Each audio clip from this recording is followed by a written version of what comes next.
Welcome back to another computer sluggish video. Have you subscribed to our YouTube channel yet? If not, be sure to click on the big red subscribe button and click on the bell to get notified when we upload a new video. In today's video, I will be showing you 6 different quick and easy ways to open command prompt in Windows 10. The first way to open command prompt is to go down to the bottom left hand corner of your screen and just simply type in cmd. And then if you click on command prompt here, it will open for you. The second way is to open up File Explorer, and in the search bar along the top here, just type in cmd and press enter, and again it will open for you. The third method is to go down to the bottom left hand corner of your screen and click on the Windows Start menu icon.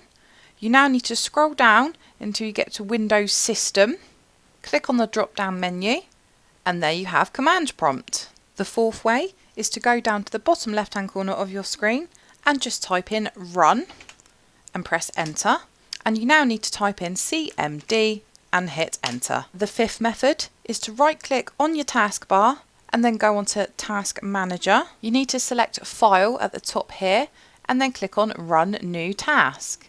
You will now type in cmd and hit enter, and there you go, it's opened again. And finally, the sixth way to open up command prompt in Windows 10 is to go down to the bottom left hand corner of your screen and type in Internet and then open up Internet Explorer.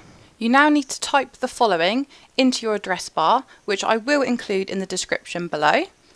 And then once you've typed this in, press enter, and you now need to click run, and you now need to click run again. And there you go, command prompt has opened again. And that's it for this tutorial on 6 quick and easy ways to open command prompt in Windows 10.